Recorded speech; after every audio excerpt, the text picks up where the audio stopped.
পুলিশকে মানুষ মনে করতেছেন না? পুলিশ যে মারা গেছে, যে পুলিশটা মারা গেছে, আমি আমার জীবনে কখনো শুনি নাই যে রাত ৩টার সময় কোনো মন্ত্রী পর্যায়ের ব্যক্তি এভাবে প্রেস কনফারেন্স আহ্বান করে। আমি শুনি নাই, দেখিও নাই, এই প্রথম দেখলাম। এখন উনি কেন প্রেস কনফারেন্সটা ডেকেছেন, ডেকে উনি সেখানে কি কি কথা বলেছেন? বটম লাইন যেটা, যে আজকে সোমবার থেকে আর এগুলো আপনারা দেখবেন না, এই কথাগুলো অর্থ বহন করে? অর্থ বহন করে না এই কারণে, যদি আজকে সোমবার থেকে উনি আসলেই সমস্ত কিছু নিয়ন্ত্রণ করতে পারেন, হাইপোথেটিক্যালি, যেটা নাকি ইম্পসিবল, যেটা উনি পারবেন না, ধরে নিলাম উনি কোনো মানে জাদু বলে আজকে করলেন, আজকের থেকে আর কোনো ক্রাইসিস নাই, কোনো চিন্তাই নাই, কোনো কিছু হবে না, ধরলাম। তখন আমার প্রশ্ন হবে, তাহলে গতকালকে হতে দিলেন কেন? আপনি কি সোমবার থেকে স্বরাষ্ট্রমন্ত্রী হয়েছেন? আগের দিন স্বরাষ্ট্র উপদেষ্টা ছিলেন না? আগের দিনগুলোতে হলো কেন? এই প্রশ্ন উনি কি জবাব দেবেন? তাহলে কি আগের দিনগুলি বেতন নেবেন না কেন রে ভাই? এগুলো হলো জানেন ছেলে মানুষের মতো, ওই যে পরীক্ষায় খারাপ করে বাবা মা বেত নিয়ে আসে, তখন ছেলে বলে না না না আমাকে মারিও না, আগামী পরীক্ষা থেকে আমি খুব ভালো করবো, আজকের থেকে আমি ঠিক হয়ে যাব। এগুলো ওরকম, আজকের থেকে আমি ঠিক হয়ে যাব। এগুলো খুবই হাস্যকর এবং খুবই মানে অযৌক্তিক এবং মানে অযোগ্যদের অজুহাত। বেসিক্যালি উনি ওনার যোগ্যতার এখনো প্রমাণ দিতে পারেন নাই। এত মাস হয়ে গেল, যে আশা নিয়ে ওনার উপর মানুষ ভরসা করে সেটা হয় নাই। এখন আরেকটা প্রশ্ন এখানে আছে, কিন্তু উনি বললেন কি কি কথা, সেই কথাগুলিও তো কিন্তু কোনো অর্থ বহন করে না। যে আওয়ামী লীগের লোকজন করাইতেছে এগুলো, তো আওয়ামী লীগের লোকজনকে ধরার জন্য তো আপনি ডেভিল হান্টি করেছেন। ডেভিল হান্টে যত লোককে ধরছেন সবাই তো আওয়ামী লীগের, তো এখন ওরা কি জেলখানাতে করাইতেছে কাজগুলো? এই ডেভিল হান্ট শুরু করার আগে তো এই ঝামেলাগুলো এত দেখি নাই। আপনারা নতুন কি করতে পারতেছেন যা নাকি নতুন মানুষ আশাবাদী হবে? আপনারা তো এখনো ওই ক্রস ফায়ার করতেছেন, বন্দুক যুদ্ধ হচ্ছে না, পুরা যাচ্ছে তো একই। তাহলে পার্থক্যটা কি রে ভাই? আমরা নতুন কি পাইলাম? আবার ওই একই অজুহাত দিচ্ছেন। আগে যেরকম স্বরাষ্ট্রমন্ত্রী কথা বলতেন, আমাদের স্বরাষ্ট্রমন্ত্রী ওইভাবে কথা বলতেছেন।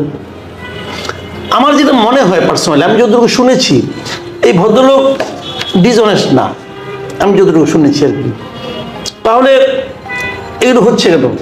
তাহলে কি ওনার মন্ত্রণালয় ওনার কথা শুনতেছে না? ওনার সঙ্গে যারা কাজ করছে তারা ওনাকে সহযোগিতা করতেছে না? ওনাকে হেল্প করার জন্য একজন সাবেক আইজিপি নিয়োগ করা হয়েছে। ওনার কাজে সাহায্য করার জন্য তো সাবেক একজন আইজিপি আনা হয়েছে এখানে, হয়েছে না? তাহলে সে লোক তাকে কি হেল্প করতেছে? উনি নয় পুলিশে কখনো ছিলেন না, ওই ভদ্রলোক তো আইজিপি ছিলেন, তো উনি কি হেল্প করতেছেন? উনি কেন থাকেন না এই সমস্ত? ওনাকে তো কোথাও দেখা যায় না। ওনার কাজটা কি?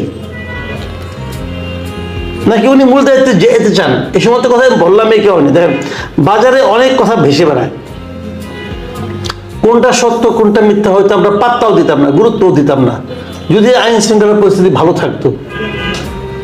যখন ভালো না থাকে তখন তো এরকম ভাবেই মানুষ নানা ধরনের কথা বলে। কেউ কেউ বলে এখানে আবার সরকারের মধ্যে কারা আছে, বিএনপি লাইন নাকি জামাতের লাইন, বিএনপি লাইনকে ব্যর্থ দেখাতে হবে, জামাতের লাইনকে আবার নিয়ে আসার জন্য, এই সমস্ত হতে পারে। এখন কোনটা আসলে হয়েছে সেটা আমি জানি না, আমার জানার কোনো আগ্রহ নাই। তাহলে আমি জানতে চাই যে আইন শৃঙ্খলা পরিস্থিতি কেন এত খারাপ হবে, এবং এত খারাপ তো হচ্ছে। কালকেও তো রাত্রেবেলা আমরা একটা না দুইটা ভিডিও দেখলাম, কিভাবে ছিনতাই করা হলো, গুলি করা হলো, কোপ দেওয়া হলো, তারপরে সব নিয়ে যাওয়া হলো। এটা আমরা ভিডিও দেখলাম কালকে রাত্রে। তো এই দৃশ্যগুলো তো আমরা দেখতে চাই না। এইগুলি দেখার জন্য তো এত বড় আন্দোলন হয় না এই দেশে। এই আন্দোলনের মাধ্যমে যে সরকারটা আসছে, তারা যদি বলতো যে আমরা এগুলি দেখাবো, তাহলে এদেরকে কেউ আনতো না তো। তাহলে এখন এটাকে আপনি কীভাবে এটাকে করবেন, জাস্টিফাই করবেন? আমি জানি না। আমি জানি না যে আপনি আজকে তো একটু আগে আপনি আমাকে দেখালেন যে আসিফ নজরুল সাহেব কী বলছেন, যে একটা মানে ওই সরকারের ব্যর্থতার রেশ এখনো টানতে হচ্ছে, একটা বিধ্বস্ত দেশ, এটাকে ঠিক করতে হচ্ছে। স্বাধীনতা যুদ্ধের পরেও নাকি এটা হয়েছিল। তো যদি স্বাধীনতা যুদ্ধ হয়ে থাকে পরে উনি যখন ওই উদাহরণটা দেন, তার মানে কি? তার মানে উনি ওনার বর্তমান অবস্থাকে জাস্টিফাই করার জন্য ওই উদাহরণটাকে নিয়ে আসছেন।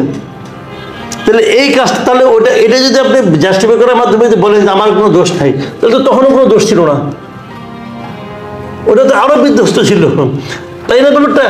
তো তাহলে এইগুলি মানে আসলে বলার কিছু নাই, ওনাদেরও বলার কিছু নাই, ওনাদেরও এখন আত্মমুখ রক্ষার জন্য বারবার ওই 71-72 যেতে হচ্ছে।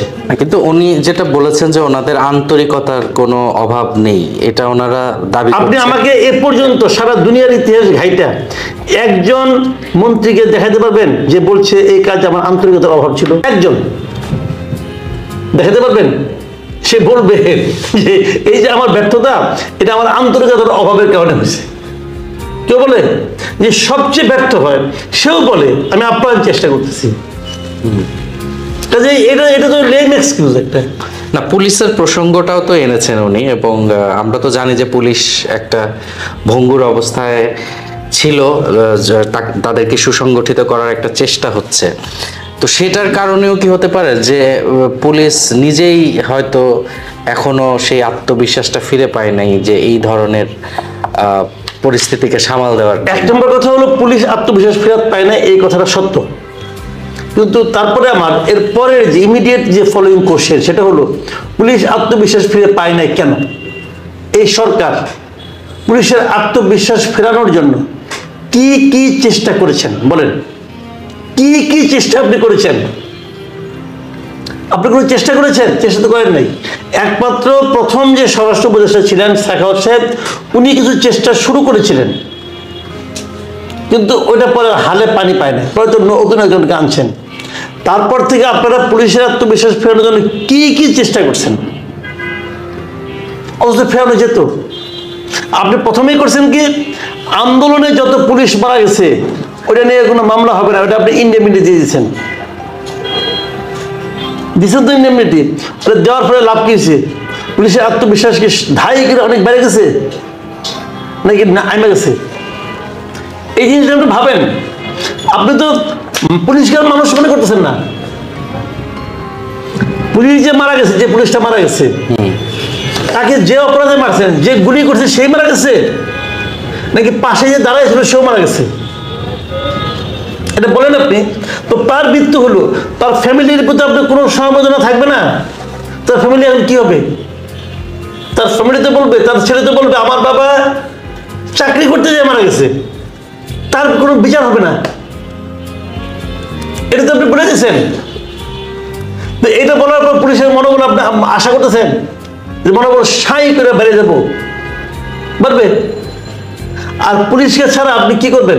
কিছু করতে পারবেন? সামনে ইলেকশন আছে, করতে পারবেন কিছু? আর একটার পর একটা পুলিশটা আপনি বাদ দিচ্ছেন। সবই তো স্বৈরাচারী পুলিশ। 15 বছরে তো রিক্রুটমেন্ট তো মোটামুটি যা এখন যা আছে পুলিশ, তার 90% তো গত 15 বছরে রিক্রুট হয়েছে। সব বাদ দিয়ে দেবেন আপনি? সব পারবেন? 15 বছরে কত লোকের চাকরি সব বাদ দিয়ে দিবেন? আর আপনি কে বাদ দেবেন? আপনি কে? আপনি কে? তো এই সমস্ত বিষয় করে আপনি এদের কাছ থেকে আশা করবেন? শুনেন, অবশ্যই বাদ দেওয়া দরকার ছিল, আমি বলি না যে বাদ দিতে হবে না। অবশ্যই আমি তো সবসময় বলি যে স্বৈরাচারের প্রশাসন দিয়ে একটা বিপ্লবী সরকার চলতে পারে না। তো সেখানে আপনার উচিত ছিল কি, সব বাদ দেওয়া না। পিয়ন দারোয়ানকে বাদ দেওয়া দরকার নেই, আপনি মাথা কেটে ফেলান। যে লোকগুলো পলিটিক্যাল অ্যাপয়েন্টেড ছিল, বোঝাই যায় প্রত্যেকটা, আমি বলেছিলাম প্রত্যেকটা মন্ত্রণালয়ের সচিব হলো পলিটিক্যাল অ্যাপয়েন্টমেন্ট। আপনি সচিবগুলিকে বাদ দিতেন, তা তো পারেন নাই। আপনি আস্তে আস্তে আস্তে আস্তে বাদ দিচ্ছেন, তাদের কোনো কাজ হচ্ছে না।